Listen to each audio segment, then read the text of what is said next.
आज मैं मिस्र में हूँ, मिस्र की राजधानी कायरो।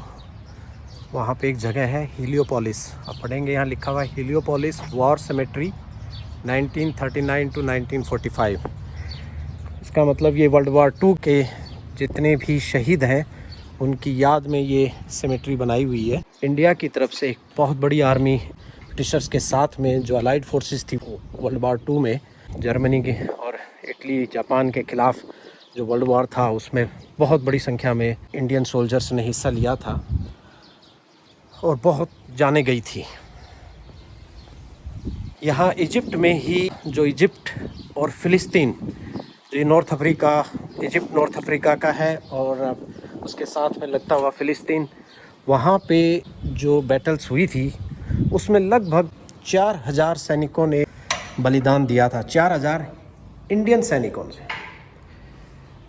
उनकी याद में यहाँ पे स्मारक बने हुए हैं। उनके अभी एक एक सैनिक का नाम भी लिखा है।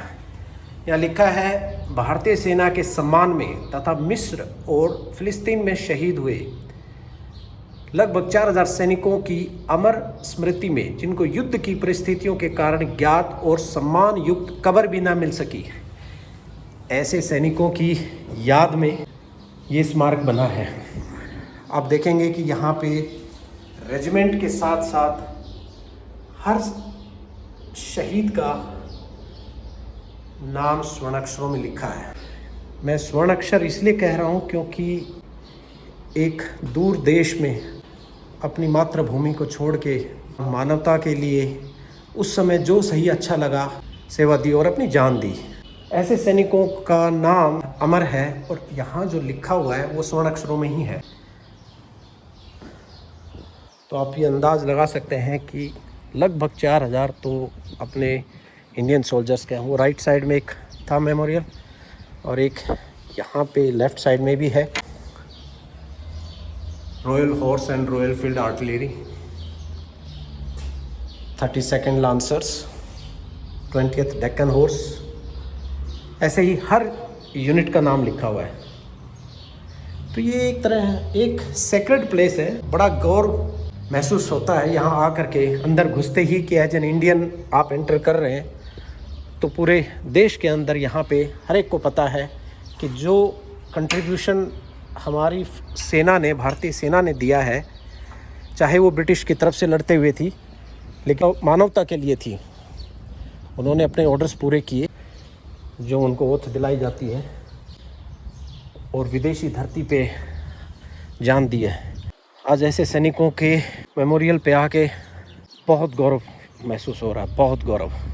अभी यहाँ पे एक लेडी है जो यहाँ की मैनेजर है, वो आई थी क्योंकि इनको लगा कि पता नहीं कौन फोटोग्राफी या वीडियोग्राफी कर रहे हैं।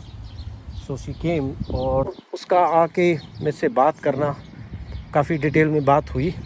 बहुत सही था, बिल्कुल सही कह रही थी कि हम नहीं चाहते कि यहाँ कोई भी आके फ़ोटोग्राफी करे और उसको गलत तरीके से इस्तेमाल करे, क्योंकि ये शहीदों के स्मारक है। इसका किसी भी तरह से दुरुपयोग होना, फ़ोटोग्राफी का गलत इस्तेमाल होना, गलत तरीके से उसको सोशल मीडिया पे यूज़ होना, इन शहीदों का अपमान है। तो वो I and she was very happy कि what I am doing I explain to her. मैं ऐसे गांव से हूं जहां पे हर घर से सैनिक हैं। मेरे दादाजी, मेरे पिताजी, हमारा गांव आर्मी से जुड़ा हुआ है और हमें बड़ा गर्व महसूस होता है जब हम ऐसी जगह पे ऐसे शहीदों को नमन करते हैं। अभी मैं जा रहा हूँ उनसे मिलने के लिए दोबारा, क्योंकि वो मुझे कुछ और रेफरेंस पॉइंट्स वगैरह देने के लिए उन्होंने बोला है। I want to talk to her also.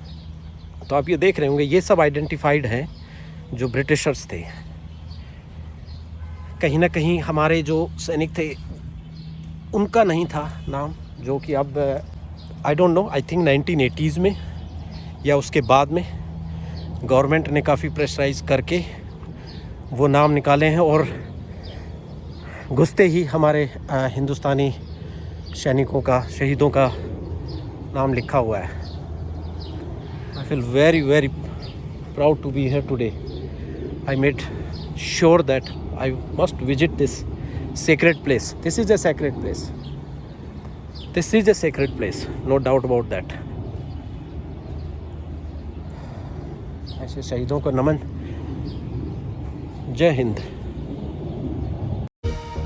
छतरी मानस का छतरापण जावे से बस उसके साथ, दूर विदेशी रणभूमि में ईब दिखाओ अपने हाथ, कसम उठाओ माँ भूमि की, तिलक लगाओ अपने माथ, जोरज ने बुलवाए सारे मेहबर की वो देखे बाट। 1914 के शुरू में पंजाब और हरियाणा के गांव-गांव में ये आल्हा सुनाकर आम लोगों को अंग्रेजी सेना में भर्ती होने के लिए प्रोत्साहित किया जाता था।